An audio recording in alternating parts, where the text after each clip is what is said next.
Hola Dani,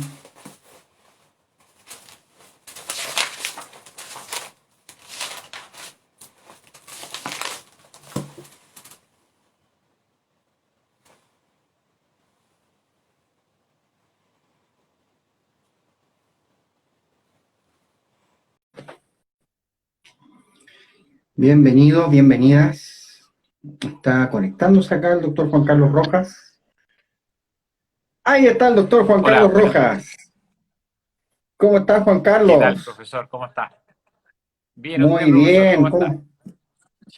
todo muy bien, pues, todo Bien. muy bien. Aquí preparándonos para esta conversación. Hay harto interés en el tema, ha habido muchas preguntas en la publicación cuando la estábamos promocionando. Y la verdad es que a mí igual me interesa el tema. Fíjate que en pediatría es un problema, todo lo que tiene que ver con el área otorrino. Yo creo que ustedes ven los otorrinos que nos rebota primero a nosotros, de ahí les llega a ustedes. En general pasa como por ese filtro, para bien o para mal. Claro, no, es así, pues. Así nosotros vemos, como dices tú, una patología un poco más filtrada de parte de ustedes. Aquí estamos, para ver qué podemos hacer y en qué podemos ayudar. Bueno, le damos la bienvenida a todas las personas que se están conectando. Veo hartos nombres conocidos. Eh, Les doy las gracias por acompañarnos. Hola, hola a todos. Les quiero presentar al doctor Juan Carlos Rojas. Juan Carlos es médico otorrinolaringólogo de la Red Salud UC y trabajas también en otro lado, Juan Carlos. Sí, trabajo acá en Santiago en la clínica Indisa. Perfecto. Así que estamos en los Juan los dos Carlos, lugares. Juan Carlos tiene además la posibilidad, si mal no recuerdo, de consultas online también. ¿Estás haciendo evaluaciones Claro, online? sí, estamos haciendo Perfecto. tanto en la Indisa como en la Red Salud, estamos haciendo consultas online. Bueno, y para contarles algo así como para que estemos más en confianza, con Juan Carlos nos conocemos desde ya hace algunos años. ¿Ah? Con Juan Carlos fuimos compañeros en la universidad, en la gloriosa Universidad de la Frontera. Cierto. Ciertos Allá en el recuerdos sur, en blanco y negro, Juan Carlos. ¿Ah? por supuesto, que en aquella época llovía harto en el sur, más que lo que llueve ahora. Más, po, más. Sí, Y los inviernos eran rudos allá en el sur. eran rudos, pues yo me acuerdo haber llegado allá de Concepción a estudiar a Temuco y era más rudo que en Conce, po. Sí, sí, sí. Bueno, yo toda mi vida he sido de Temuco, así que acostumbrado un poco a ese clima. Así es que ya en Santiago, como 20 años llevamos acá en Santiago, nos vinimos a hacer la especialidad y bueno, y nos quedamos, como mucha gente se queda trabajando acá en Santiago y estamos aquí dándole hace unos par de años. Oye, ¿no te pasa cuando vuelves ahora a Temuco como que desconoces el clima, no?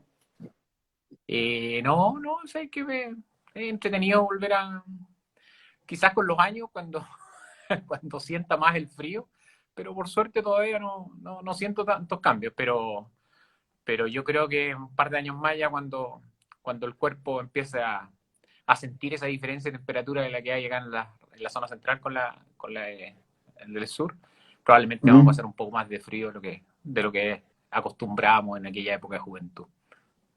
Bueno, cuando andemos llegando a los 40 por ahí nos iremos a acordar, pues, ¿ah? ¿Sí? Yo creo, sí, le Falta faltan para un eso par de años. todavía. Claro que sí. Bueno, así que presentado el doctor Juan Carlos Rojas, y bueno, a mí ya me conocen, ¿cierto? Algunas. Soy José Luis Zúñiga, pediatra, y últimamente he estado planificando estas sesiones de conversaciones con especialistas en temas pediátricos, y justamente no habíamos tenido conversaciones con otorrinos. Juan Carlos ve adultos y niños, pero tiene mucha experiencia también en la parte de atención infantil, por eso también decidimos hacer este live. Sí, principalmente veo pacientes pediátricos más que adultos. Igual veo Ay, adultos, perfecto, pero más pediátricos. perfecto, excelente. Qué bueno saberlo. O sea, siempre las mamás están preguntando por otorrinos con atención pediátrica, en Santiago sobre todo. Juan Carlos, uno de los temas que habíamos planteado era el niño que respira con la boca abierta o el niño que ronca, ¿cierto? ¿Ah? Claro. Porque pueden ir unidos o no necesariamente. El, el niño, yo creo que el niño que respira con la boca abierta es una situación que preocupa a las familias desde pequeñitos. ¿Ah? Y de hecho me ha tocado, no sé si en relación a qué, y si tú tienes la misma percepción, ver cada vez más pequeños niños con respiración bucal. No tengo idea por qué, si es la percepción, los papás consultan más, pero mi percepción es esa. No sé si para ti es como algo parecido. Sí, yo creo que tiene que ver un poco con eso, con el tema de la educación. Probablemente los papás ahora están mucho más atentos a la aparición de los síntomas de los niños y por lo tanto consultan más precoz que hace unos años. Yo creo que se debe a eso, no existe ningún factor ambiental ni ninguna otra cosa que explique un poco por qué uno está viendo pacientes más pequeños siendo respiradores bucales. Perfecto. ¿Es normal que un niño respire con la boca abierta? Bueno, eso es como el primer punto, o sea, no es normal. O sea, un niño que respira por con la boca abierta es un niño que tiene algo que hay que investigar, ¿ya? Y ahí uno puede un poco dividir las causas de obstrucción. Uno trata de ver si hay algún efecto mecánico, sobre todo en la etapa de lactante o preescolar, donde efectivamente uno puede encontrar que haya alguna obstrucción nasal. O sea, si hay algo que obstruya la nariz, bueno, el niño va a tener que respirar por la boca, ¿ya? Y ya cuando son más grandes, a veces, si esto se mantiene durante los años en los escolares, a veces uno ve que son pacientes respiradores bucales porque están acostumbrados a respirar por la boca, ¿ya? Y por lo tanto, Ujú, ahí ya estamos llegando tarde. O sea, no encontramos un factor de obstrucción, sino más bien tiene que ver con un tema de costumbre que se maneja de una manera distinta. Ahora, es importante, o sea, uno lo primero que tiene que decir es ¿para qué sirve la nariz? O sea, ¿para qué está la nariz? sí, claro. Por qué es relevante respirar por la nariz? Bueno, la nariz Ujú, tiene, las funciones que tiene son varias. Fundamentalmente, la nariz lo que hace es limpia el aire, o sea, lo purifica a través de distintos mecanismos que uno tiene dentro de la nariz, va limpiando el aire. También lo va humidificando, es decir, lo va haciendo más húmedo para que cuando llegue al pulmón, la sacada de oxígeno, por decirlo de alguna manera, de parte del pulmón sea mucho más fácil. Aparte de eso, lo ujú. entibia, ¿ya? Y por lo tanto, aparte de humidificarlo, lo va entibiando y esos dos elementos ayudan a que uno pueda sacar de mejor manera el oxígeno del aire ambiental que uno está respirando. Por eso es Ujú. relevante el tema de la respiración, es decir, limpiar el aire es fundamental, ¿no? Y por eso uno debe respirar por la nariz. Un niño que no respire por la nariz, algo hay que investigar.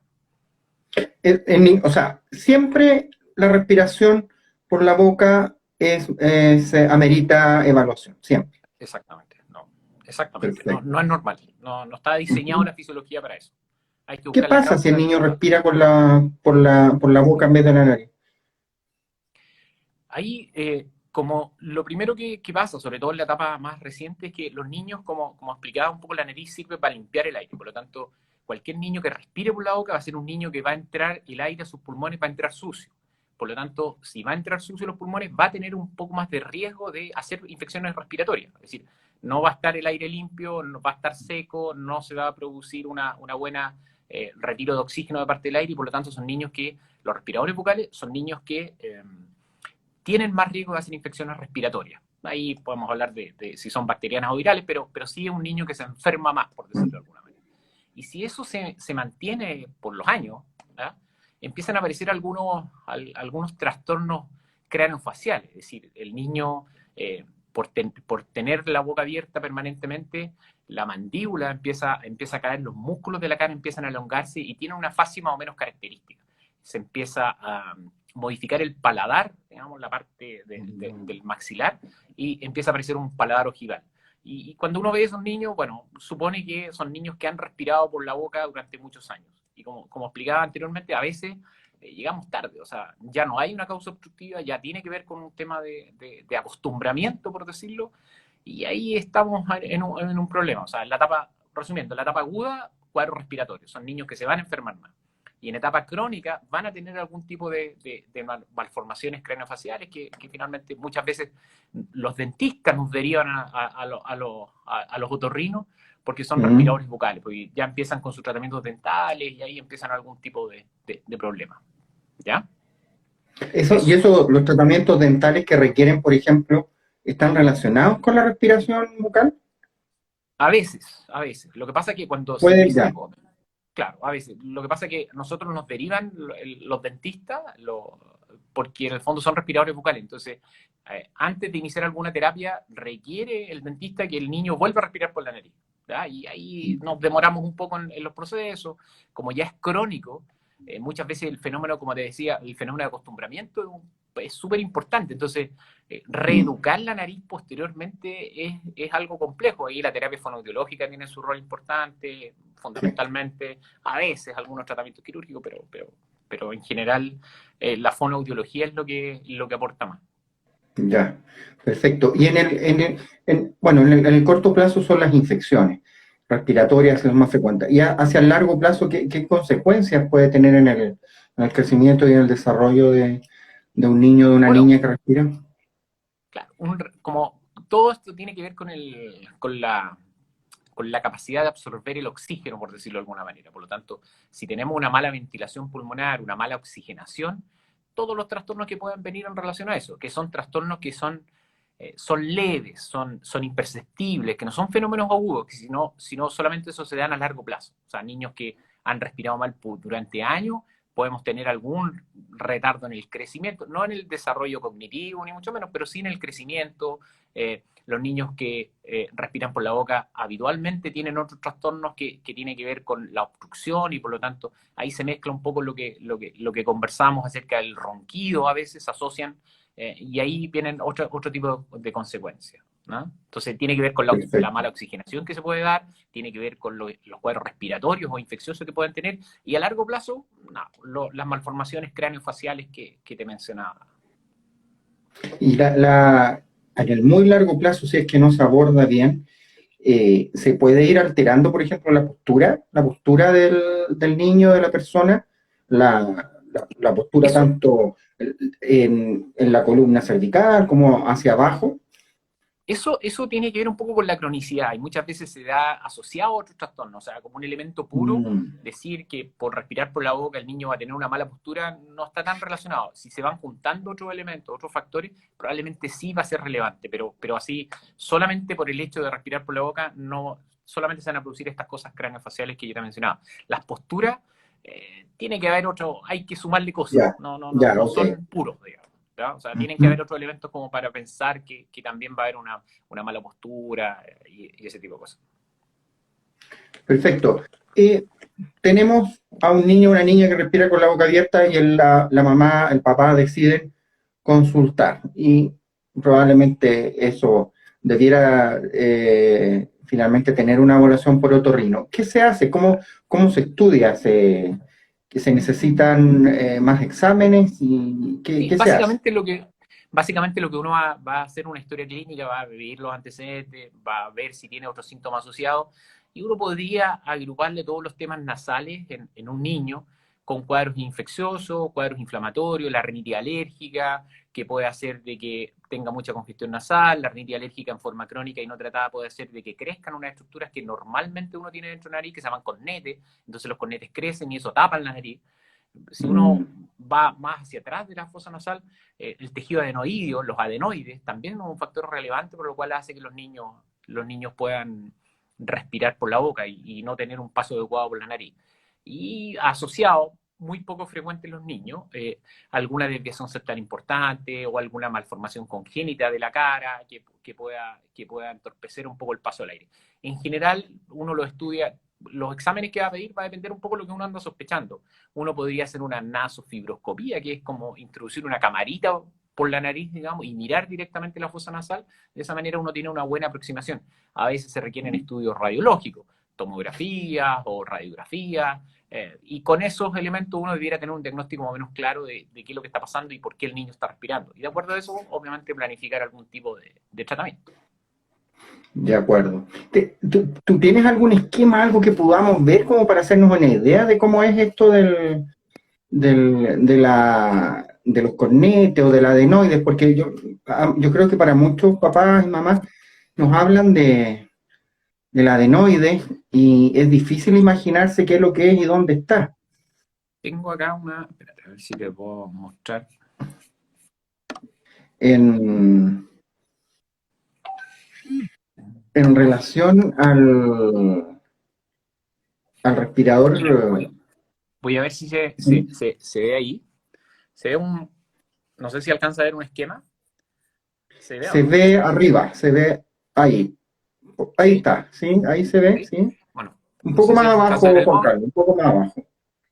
Más abajo, un poco más abajo. Por ahí, sí, lo ¿Sí? acerca. Ahí está bien ¿Sí? centrado, ¿sí? ¿Sí? Sí, Y te lo acerco un poquito. sí, Ahí. sí. Ahí se ve bien, se ve ¿Ya? bien. ¿Sí? Bueno, acá tenemos la nariz, ¿ya? Y ahí Sí, tenemos el flujo de aire.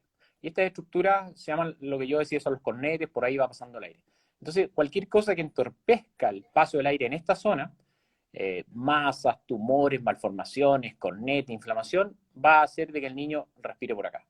Y acá en esta zona, atrás de la fosa nasal, están lo que se denominan los adenoides, ¿ya? Que es un tejido linfático que se parecen un poco a las amígdalas, que están en la boca y que podría eventualmente tapar el flujo de aire, ¿ya? Entonces, si obviamente el niño no respira por esta zona, va a empezar a respirar por la boca.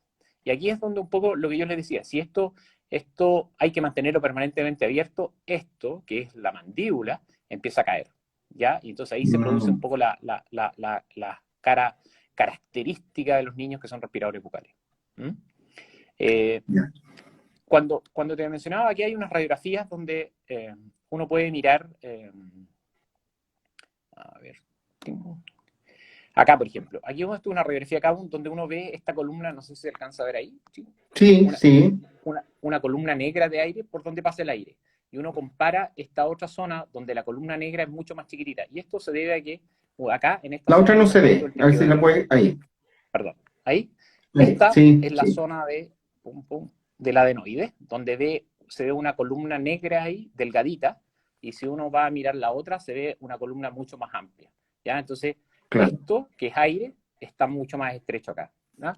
Es más o menos lo que uno hace para estudiar a los niños. Pero como te digo, depende un poco lo que uno ande buscando es los exámenes que vamos a realizar. Juan Carlos, ahí un poco quizá para un concepto más técnico para los médicos que nos toca ver antes que lleguen al otorrino, al paciente. ¿Cuál es el rol de la radiografía de Cavum? ¿Siempre se debe tener? ¿Basta con la radiografía?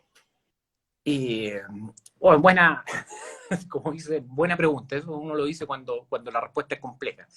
Lo que pasa es que la Sí, radiografía sirve. Ya la ya, radiografía sirve bastante.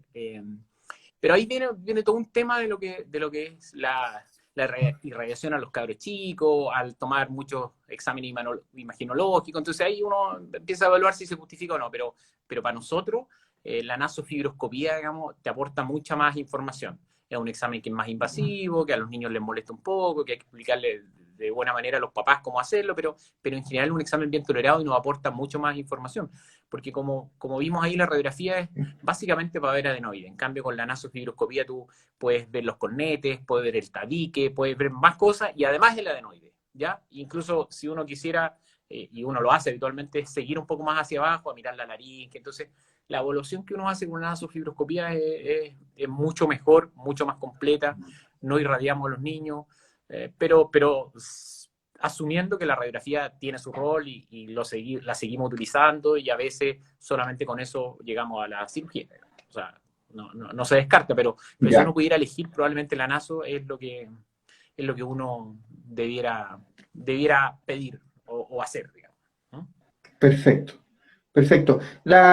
Bueno, esto ya es muy específico, pero en general. más o menos, ¿cuál es la edad de mayor eh, frecuencia de presentación? O te lo pregunto de una forma más, a lo mejor al revés, inversa. ¿Bajo qué edad uno diría en realidad es muy poco probable que haya un problema de adenoides? Sí. En general, bueno, lo que ha hecho es raro, por ejemplo, tener que operar un niño bajo el año de adenoides, ¿ya? Porque en Ya. el fondo, tener los adenoides grandes bajo un año hemos tenido, ¿ya? Pero son excepciones, son situaciones excepcionales. Uno ha tenido que operar a niños menores de un año, pero es una cuestión bien excepcional, porque para que el adenoide moleste o crezca, requiere que tenga hartos cuadros respiratorios, porque es un tejido linfático, digamos, que tiene que trabajar para mejorar sus defensas. Entonces, se requieren hartos episodios infecciosos. Por lo tanto, un niño que no ha tenido muchos cuadros infecciosos es muy poco probable que tenga los adenoides grandes. Y las amígdalas, que es otra indicación quirúrgica, igual son niños más grandes. Entonces, en general, el adenoide después del año, las amígdalas en relación a sobre los 2 años y medio. ¿Ya? Porque también para las amígdalas se requieren algunas condiciones que tan precoces no las va a cumplir el niño. Entonces, es excepcional tener que operar un niño menor de un año. Uno lo ha tenido que hacer, es cierto, pero son situaciones más bien excepcionales. ¿Mm? ¿Puede un niño o niña, eh, por un crecimiento de amígdalas, estar influyendo esto en la respiración por la boca? En general, no. ¿Ya? En general no, porque la ubicación de las amígdalas tiene que ver a nivel más bajo. Por lo tanto, si uno analiza exclusivamente las amígdalas, en general no debiésemos tener problemas respiratorios nasales con las amígdalas. Lo que ocurre es que muchas veces las amígdalas grandes van acompañadas de adenoides grandes, porque ambos son tejidos linfáticos, ambos tejidos pueden crecer, por lo tanto, claro, para uno es mucho más fácil mirarle la boca y ver las amígdalas grandes, porque el adenoide hay que ir dirigidamente a mirarlo, pero si uno piensa solo en las amígdalas, no habría una relación. Lo que pasa es que uno, si ve amígdalas grandes, siempre tiene que ir a buscar adenoides grandes, ¿ya? Porque en Ya. general existe esa asociación, ¿ya? Y por eso se van más o menos juntas, ¿ya? Pero puro, no. O sea, no es así. ¿Mm? Ya, perfecto. Súper claro. No, creo que ha sido bastante claro en el tema del abordaje y cómo enfrentar como papás en especial el niño que respira con la boca abierta. Ahora, Juan Carlos, algo que a veces va asociado, no necesariamente, y el niño o la niña que ronca. Es normal que ronque. ¿Desde cuándo? Sí, no. Así, lo mismo, en general, así no es normal que ronque. Uno puede tener episodios de ronquido aislado, ¿ya? Una a la semana, uno considera que no es un problema. 2, 3 o 4 veces a la semana, en general el criterio se corta más o menos entre 3 y 4. O sea, si 4 días o 3 a 4 días durante la semana el niño ronca, eso no es normal, ¿ya? Y lo mismo. Y ahí el concepto incluye el tema nasal, pero ya es un poco más amplio. En el fondo, Ya. el ronquido se produce porque en alguna parte de toda la vía aérea, es decir, desde la nariz hasta la laringe, en alguna parte hay una obstrucción al paso del aire. Entonces no pasa el aire y por eso los niños roncan. Y ahí uno tiene que Mm. evaluar otros elementos si ese ronquido tiene alguna relevancia o no. ¿Y cómo? Ya, por lo tanto, que el niño ronque no es normal, es que ronque habitualmente. La mayor parte de los Exactamente. días no es normal, ¿de acuerdo? ¿Por qué debería preocuparnos que un niño ronque? Porque podría decir, bueno, ronca, no se despierta, no me despierta, pero ¿en qué se traduce? Sí, Si es que lo que hay pasa es que problema, ¿en qué problema? el ronquido lo que va a provocar va a alterar la arquitectura del sueño.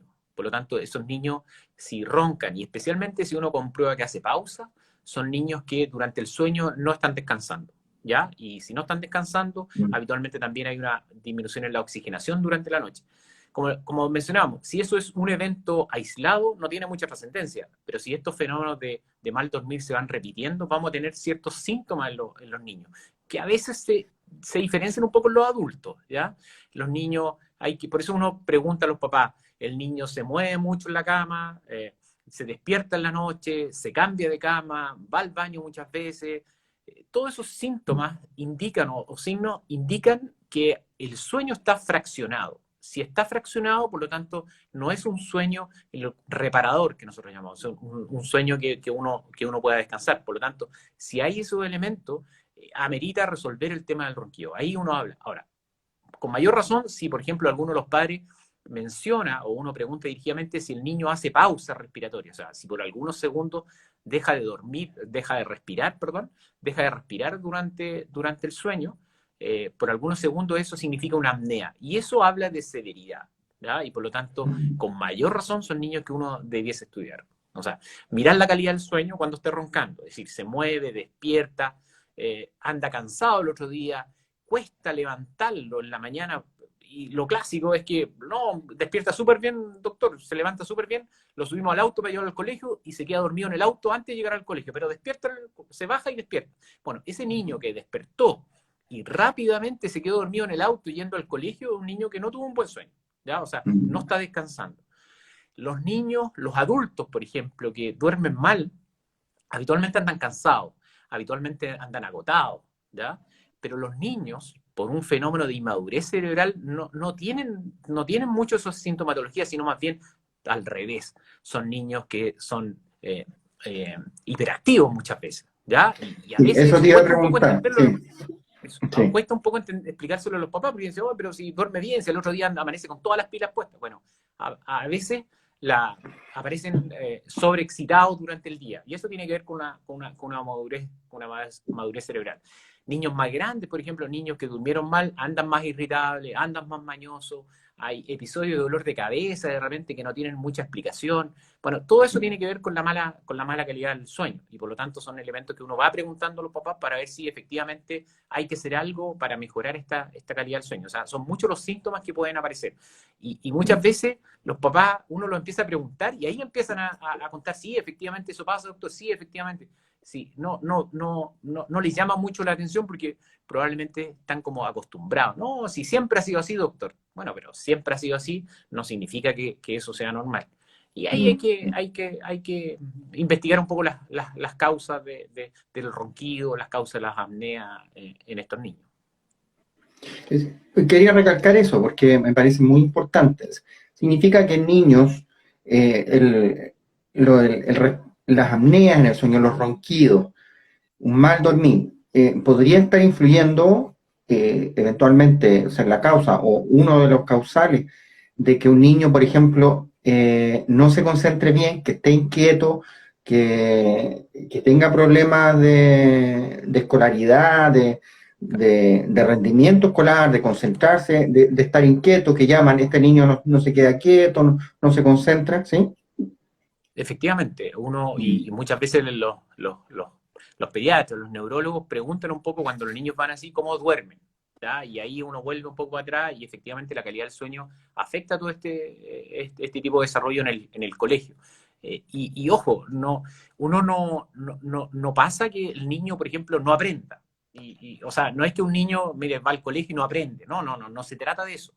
Yo lo que le trato de explicar a los papás es que en el fondo, si el niño no duerme bien, si el niño no descansa bien, si el niño no oxigena bien, son niños que en el colegio o en sus actividades diarias no van a desarrollarse completamente como pudiesen hacerlo si es que durmiesen bien. O sea, en el fondo podrían hacer muchas más cosas, podrían rendir de mejor manera. O sea, No no es que desarrollan uno... todo su potencial. Exactamente, ¿ya? Y eso es súper relevante, porque, Ya, porque claro. no es que no aprendan, ¿ya? No es que un niño no va a aprender a leer, no, eso lo va a aprender, ¿ya? Lo que uno quiere es que desarrolle todo su potencial, como bien dices tú, José Luis, ¿ya? Entonces, eh, eso sí puede afectar, por lo tanto, hay que ver la calidad del sueño de los niños y volvemos a decir lo mismo, los papás como dicen, no, pero es que el papá ronca, bueno, y por eso el niño ronca, no, o sea, son cosas completamente distintas, o sea, el ronquido del adulto es distinto al origen al ronquido del niño. Las repercusiones son bien parecidas, ¿ya? No hay que diferenciarlas mucho, pero sí son orígenes distintos y no hay un patrón genético. O sea, no porque el papá roncó, el niño tiene que roncar. No, eso no es así, ¿ya? Y el enfrentamiento, el estudio que se debe hacer a un niño que ronca es similar al que conversamos de el niño que respira con la boca abierta. Es más o menos similar. Uno, en estos niños que roncan, uno trata de hacer dos grupos, por decirlo de alguna manera, a los niños. Y ahí uno tiene especial énfasis en niños que tienen, por ejemplo, algún trastorno neurológico, ¿ya? Algún niño que tenga alguna malformación craneofacial, que tengan alguna alteración craneofacial, es un grupo de niños, ¿ya? Porque ahí el estudio es mucho más complejo y mucho más sofisticado. Muchas veces uno en ese grupo de niños termina haciendo estudios del sueño específicos, polisomnogramas y otro tipo, poligrafía, dependiendo un poco de eso. Pero ese grupo de niños es un niño que uno tiene que estudiarlo de una manera distinta. El otro grupo de niños, en general, uno dice, mira, entre los adenoides grandes, entre las amígdalas grandes y entre la rinitis alérgica, uno podría decir, mira, aquí está el 90% de las causas de los ronquidos. O sea, es mucho más fácil estudiarlo a los niños en ese sentido. O sea, una de esas tres causas, lo más probable que sea. Y poco a Ya. poco, y aquí aprovecho y poco a poco se va agregando un elemento nuevo que hace 15 años no existía, que tiene que ver un poco con el peso. Ya el peso, los índices de obesidad en los niños también está comenzando a jugar un rol importante en el tema del ronquido, ¿ya? Y por lo tanto también hay que poner ojo en ese tipo de situaciones. Niños que tienen sobrepeso, niños que son obesos, van a roncar mucho más y a veces la única causa o el único elemento que uno encuentra tiene que ver un poco con el peso. Entonces ahí uno empieza también a tratar de hacer algo en relación a eso, ¿ya? Y por lo Perfecto. tanto, en ese grupo. Y el otro grupo de niños ya, como te digo, es mucho más multifactorial y por lo tanto los estudios son más complejos. Entonces uno podría hacer una nasofibroscopía, con el examen oral uno va a ver las amígdalas, según la historia va a ver si tiene rinitis alérgica o no tiene rinitis alérgica, le va a mirar la nariz si tiene los cornetes grandes o no los tiene, y con eso uno puede tener una aproximación bastante cercana del diagnóstico y eventualmente plantear algún tipo de tratamiento. Perfecto, perfecto. Una cosa a lo mejor más específica, pero tú mencionabas la labor también importante de los fonoaudiólogos, las fonoaudiólogas. Por ejemplo, un niño que se opera con extirpación de adenoides y o amígdalas y que respiraba con la boca abierta, ¿requiere después la evaluación y el manejo del hábito de respirar con la boca abierta con fonoaudiólogo? No, no, en general uno diría que no. La mayoría de los niños, cuando se operan bajo los 5 o 6 años, en general espontáneamente empiezan a recuperar. O sea, es un niño que fundamentalmente no respiraba por la nariz porque tenía tapada la nariz. Entonces, a la medida que se destapó, vuelven a respirar por la nariz. Ya. Entonces, es muy raro que necesiten terapia fonoaudiológica. Cuando son más grandes los niños o llevan más años respirando por la boca, probablemente la fonoaudiología sí va a tener un rol importante en ese sentido. Pero cuando son Ya. chicos es muy excepcional que tengan que llegar a fonoaudiología, recuperan rápidamente. ¿No? Perfecto, perfecto, excelente. Bueno, creo que lo que menciona Juan Carlos es muy importante de establecer destacar una alerta tanto para la familia de niños y niñas y adolescentes, como también para el equipo de salud, que debe ser algo que debemos preguntar dirigidamente, tal como dices tú, llega a ser a veces tan frecuente o tan normalizado porque lleva mucho tiempo o porque el papá o la mamá también lo hacen, que no lo mencionan muchas veces en forma espontánea, ¿ya? Entonces Exactamente. es importante dirigir, o sea, darle la importancia que tiene, es muy importante, o sea, el niño que no duerme bien no crece bien, ¿ah? No se desarrolla bien. Eh, Exactamente. entonces tenemos que ir a preguntar dirigidamente y si encontramos o tenemos la duda respecto a eso, derivar oportunamente. Perfecto. Súper, súper. Déjame ver de las preguntas que han llegado, si aquí hay algunas que tienen que ver. ¿Desde qué edad se puede hacer el examen de nasofibroscopía? Oh, Preguntan. desde el momento de nacer.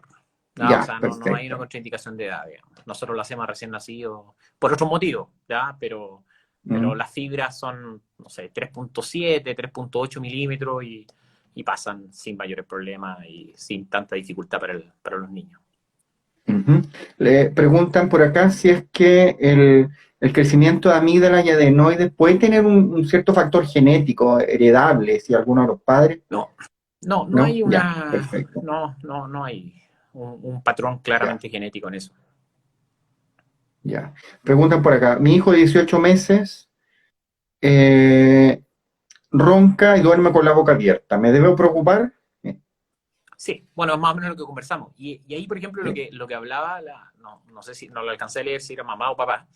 En general, Mm. los cuadros respiratorios, existen algunos virus que efectivamente hacen que crezcan más esta estructura linfática. Es decir, hay algunos virus que hacen que Ah, crecen más rápidamente los adenoides y más rápidamente la amígdala. Pero ahí, claro, si ronca y respira por la boca, probablemente algo pasó en sus adenoides o su amígdala. ¿y cuál es virus, Juan Carlos? Bueno, el BRS, hay algunos virus Mm, del Epstein-Barr que también hace sí, crecer el tejido linfático y a veces es bastante importante ese crecimiento. ¿Mm? perfecto. Excelente. Súper bien.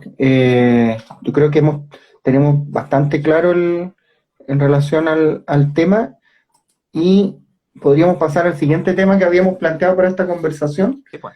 y que tenía relación a las otitis. ¿Eh? Y bueno, las otitis, en especial las otitis medias, ¿cierto? Las otitis medias agudas, que son la infección bacteriana más frecuente de la infancia. ¿Eh? Eh, y como digo yo, con un poco de ironía, que nunca me sale, pero a veces me sale.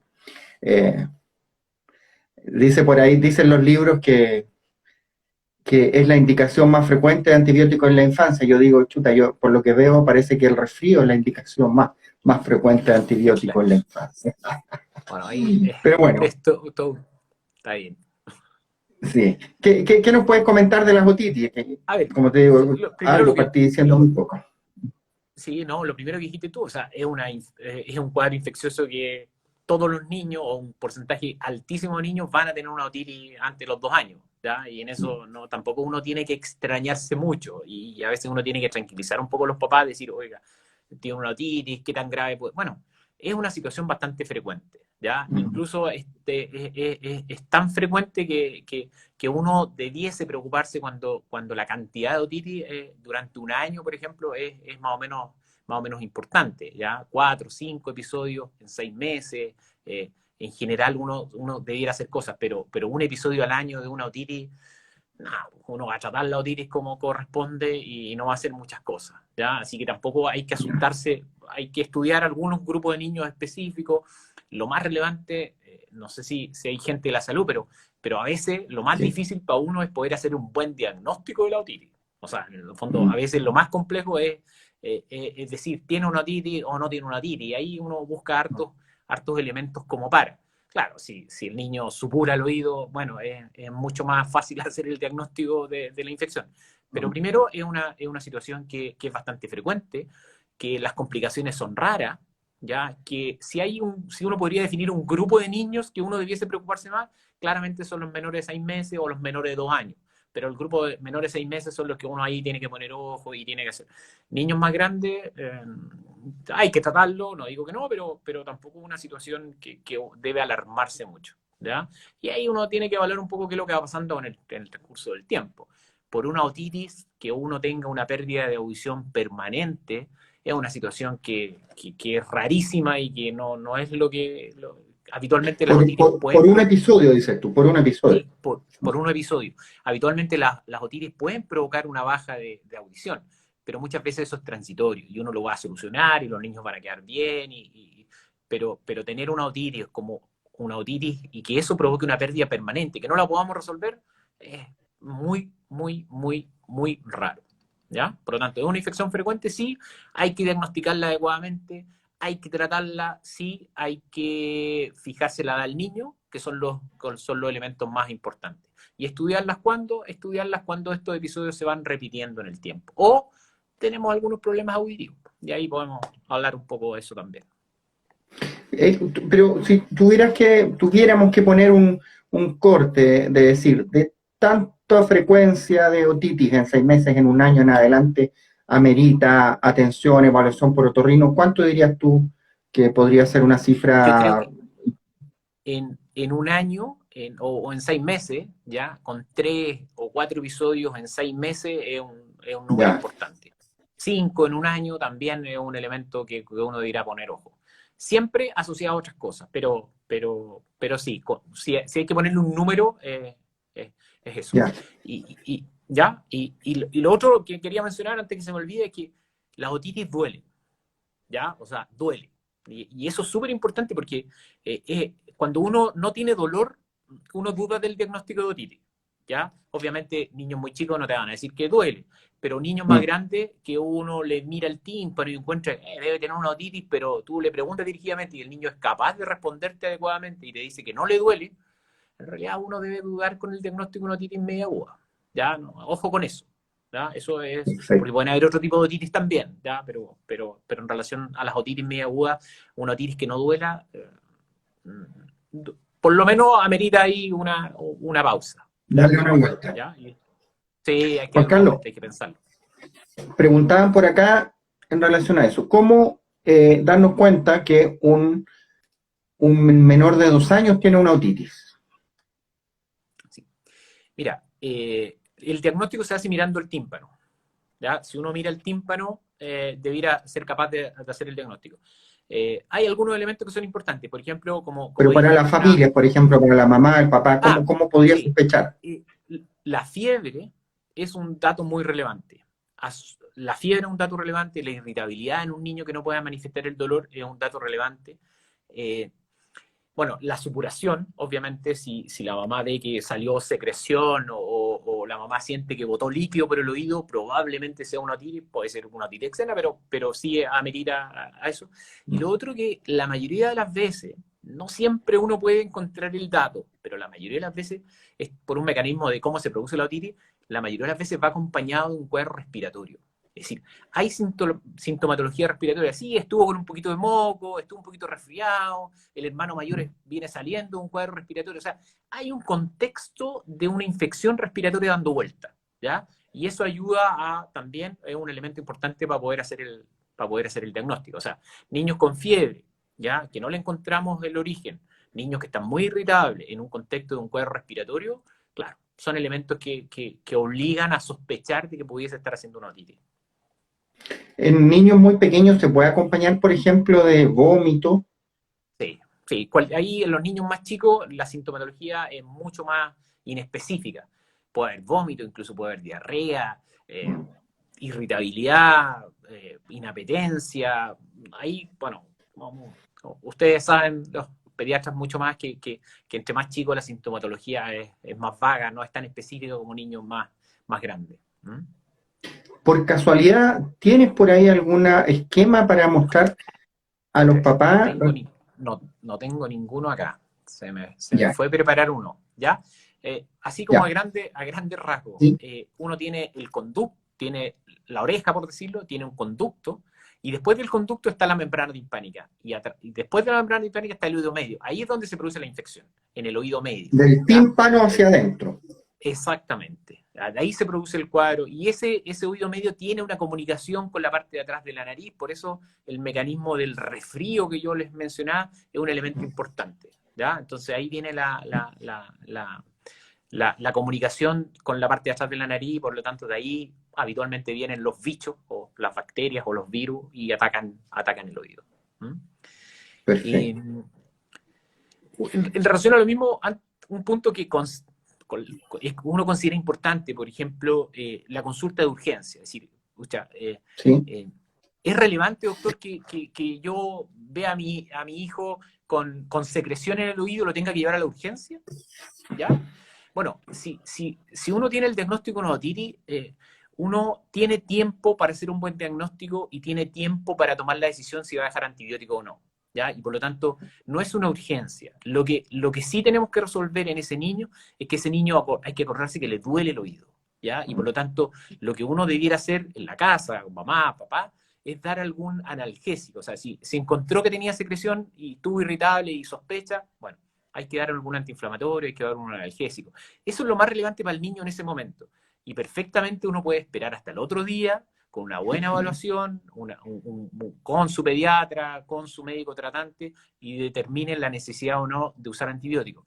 No siempre en una otitis media aguda uno va a usar antibióticos, por lo tanto eso es un tema también que uno puede conversarlo con los papás, depende de cómo uno puede controlar al niño, bueno, hay una serie de consideraciones, pero la indicación de tomar antibióticos no es una urgencia, es decir, no va a cambiar la evolución del cuadro que uno lo lleva a las 3 de la mañana o que espera hasta el otro día y que se contacte con su pediatra. Por lo tanto, no hay que salir corriendo con el niño que tiene un dolor de oído.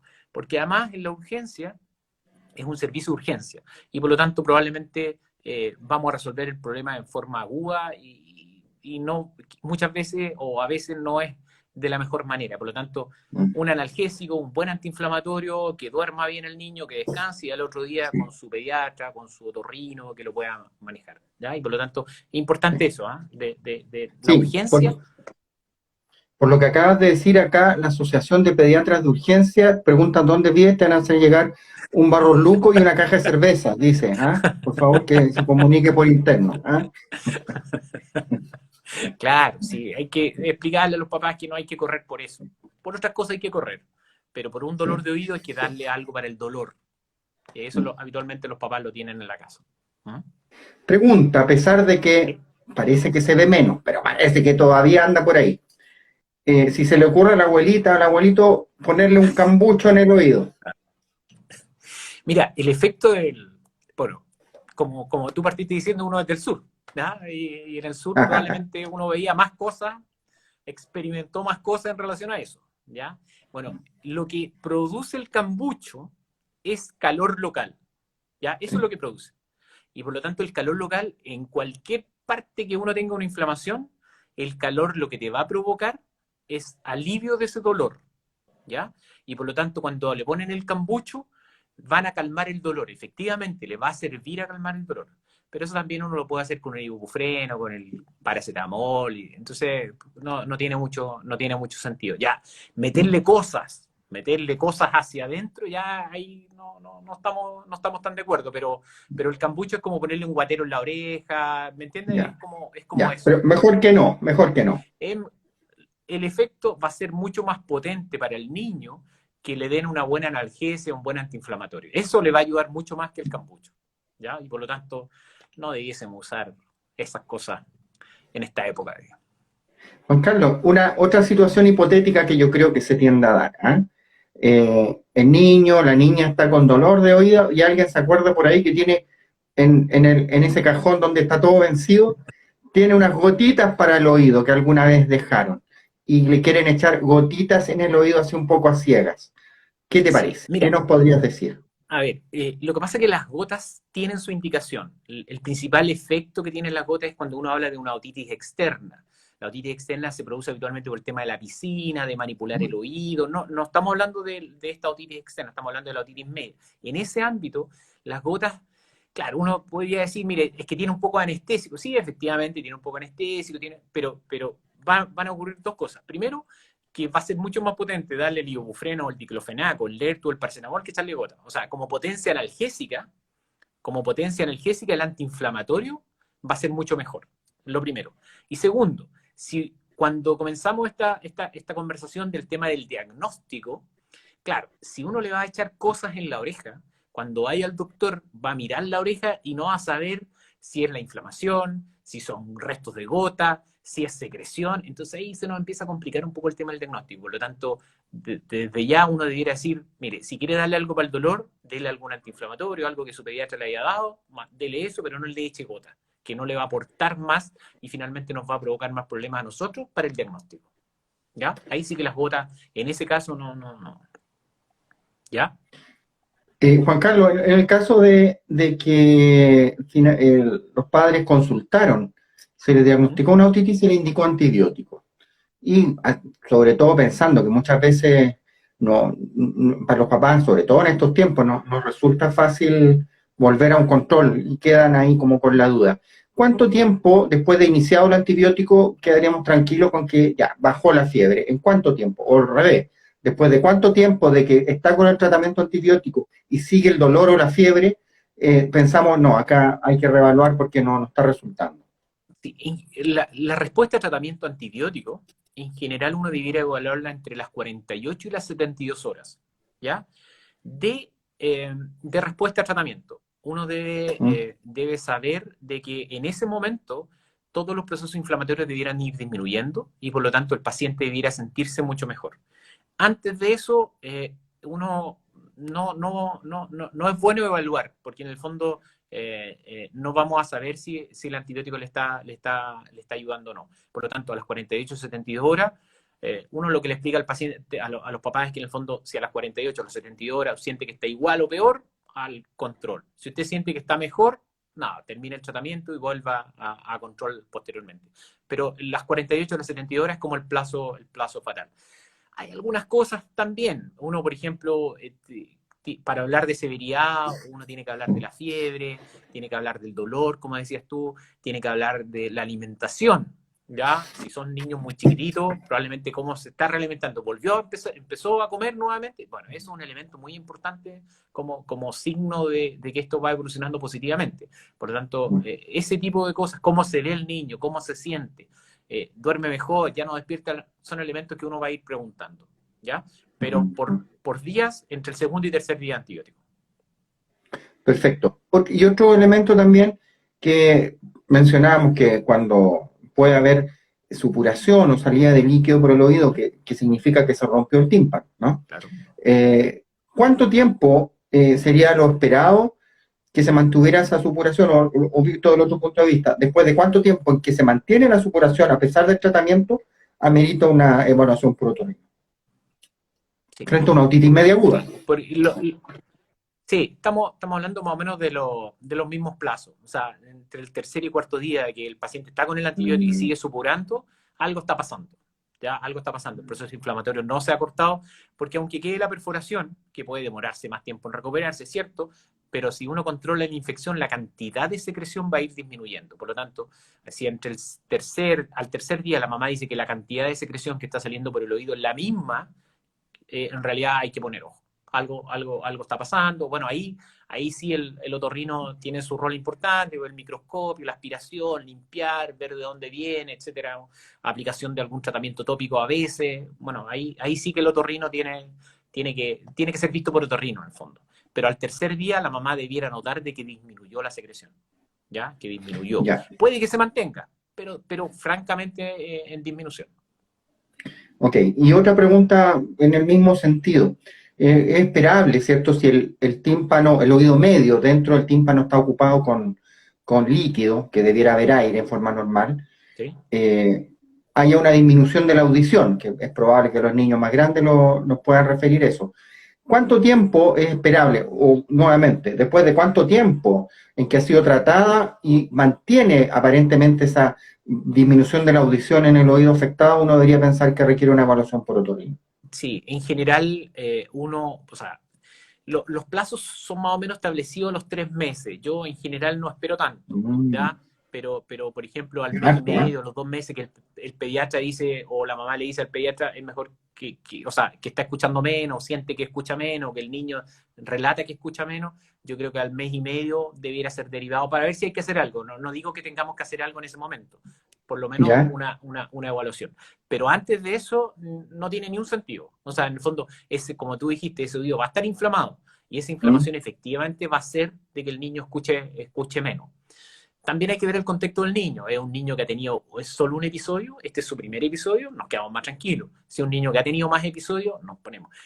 Este niño tiene algún retraso, por ejemplo, en el lenguaje, que necesita escuchar también es un dato relevante. Entonces, también tiene que ver un poco en el contexto del niño en que estamos. Pero así, por poner una fecha, yo diría que al mes y medio, si no está escuchando bien, otorrino, para poder seguir un poco la evaluación de esta pérdida de audición que, como dijimos al principio, la mayoría de las veces es transitoria y que se va a resolver. De acuerdo. Porque tú mencionabas que después de varios otitis, 3 otitis en 6 meses o 5 en un año, requiere una evaluación por otorrino. ¿Qué puede pasar? ¿Qué puede estar pasando? ¿Qué consecuencias puede traer que haya una otitis tras otra? Sí. Ahí, bueno, varias cosas que son importantes. La mayoría de las veces, bueno, a ver, cuando uno ve a un niño que tiene harta otitis, probablemente ya vengan bien explicados, pero ahí uno descarta fenómenos alérgicos, revisamos el tema de sus vacunas, revisamos lo que ustedes hacen mucho mejor que nosotros, el tema de la contaminación ambiental, de la contaminación de la casa, los papás, la lactancia, etcétera, una serie de factores que en realidad se sabe que son protectores para la otitis. Bueno, ya evaluando esas cosas, y el niño sigue haciendo otitis, uno de los problemas que uno ve frecuentemente es que después de una otitis, ese oído no se recuperó completamente y volvió a hacer otra otitis. Y al no recuperarse, el niño va quedando con líquido en el oído, y es lo que uno llama otitis serosa. Es decir, el niño no tiene dolor, tiene líquido en el oído, y en ese líquido es mucho más fácil de que crezcan bichos y haga una nueva otitis. Entonces, por lo tanto, muchas veces estos niños que hacen muchas otitis es porque no se resolvió adecuadamente la primera otitis y van haciendo otitis a repetición por este líquido. Y en algunas situaciones excepcionales, uno a veces tiene que sacar ese líquido a través de una operación para poder resolver el problema, ¿ya? Pero efectivamente, el líquido que está ahí en el oído hace que los niños escuchen menos, también hace que los niños hagan más otitis, porque está ese líquido, y también a largo plazo, cosa que ya no vemos, y eso tiene que ver un poco con el tema del acceso a la salud, muchas veces ese líquido también empieza a dañar la membrana timpánica, la empieza a adelgazar, y empieza a tener un niño un tímpano de mala calidad. Y por lo tanto, en base a esos tres elementos, la pérdida de audición, la mayor frecuencia de otitis y el eventual daño que se pueda producir en el tímpano, son niños que uno tiene que evaluar si tiene el líquido o no tiene el líquido. Y a veces el tratamiento de eso es la punción timpánica, que es una cirugía en la cual uno pincha el tímpano, pone un tubo de ventilación y le saca el líquido, ¿ya? Pero por eso es importante el tema del líquido, que puede ocasionar esas tres cosas: otitis a repetición, pérdida de audición o un adelgazamiento, un daño en la membrana timpánica. Perfecto, excelente. Juan Carlos, te cuento que nos debe quedar 1 o 2 minutos. Esto se ha pasado volando la hora. Bien, ojalá que sirva. Sí, yo creo que sí. Vamos, ahora sí, vamos a dejar el live guardado en la cuenta mía. Voy a etiquetar acá al doctor Juan Carlos Rojas para que ustedes también lo puedan ver después con calma y puedan también avisar a las personas que estiman que les pueda servir para que lo vean. Quiero darle las gracias a todos quienes nos han acompañado. Ha habido mucho interés, ha habido varias preguntas, hemos tratado de responder lo más que se ha podido. Creo que hay muchos otros temas, Juan Carlos, que podemos abordar. Creo también que ha sido muy didáctico y te agradezco eso. Yo creo que hace falta que bajemos un poco los temas a un nivel que los papás puedan entender y les sirva, ¿ya? Quiero también darte las gracias a ti y volver a quienes se han unido ahora último a volver a presentar. Mira, desde Cañete saludan al doctor Juan Carlos Rojas. Entonces, ahí estuvimos trabajando unos años. Pero el doctor acerca a Cañete, parece que usted andaba por ahí por Reputo, ¿no? ¿Ah? Que queda por ahí cerca, ¿no? Sí, queda cerca, ¿cierto? Cerca, sí, bonita cerca, tierra. Sí. Bonita tierra. Bonita tierra. No, cuando quiera, José Luis, si hay algo que podamos ayudar, ningún problema, nos contactamos y tú, si hay otro tema, no sé, lo que tú quieras, ¿ya? Vamos a ir preguntarle a todas las familias, papá y mamá, si es que nos piden, nos sugieren algún tema. Quiero también mencionar que el doctor Juan Carlos Rojas, otorrinolaringólogo de la Red Salud UC y de la Clínica Indisa, está haciendo consultas presenciales también. Correcto, sí. Está haciendo consultas presenciales y consultas online también. Correcto. ¿Las consultas online a ambos lados? En ambos lugares, sí. En ambos lugares. Ya. El doctor tiene amplia experiencia en los temas de otorrino pediátrico. Ya les mencionaba de un inicio que nos conocemos con Juan Carlos desde Potrillos en la universidad, desde primer año en la universidad, hace un par de años atrás.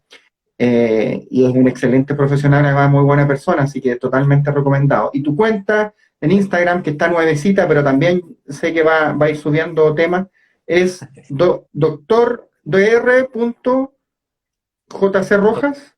Correcto. Doctor.jcrojas.orl de otorrino. Esa. Perfecto. Excelente. Bueno, damos las gracias a todos quienes nos acompañaron. Dicen ahí, nos vemos en agosto para nuestra rinitis. Sí, claro. Bien. Me ha dado la impresión, Juan Carlos, que en este encierro, con poca aireación del hogar y con los ácaros encima, los que somos riníticos lo hemos pasado mal, ¿eh? Claro. Pero por otro lado, los que son ambientales lo han pasado un poco mejor. O sea, en el fondo se equilibran las cosas. O sea, en el fondo igual hay pacientes que han estado mucho mejor por no salir. Y bueno, y probablemente tú has visto que que los niños ya no se enferman. Absolutamente, sí. Sí, sí. Claro. Nos van quedando 10, 9 segundos. Nos despedimos entonces. Ya. Muchas Que gracias. estén muy bien. Chao, un Eso, un gusto. gusto. Chao, Juan Carlos. Igual. Gracias a todos por Chao, chao. acompañarnos.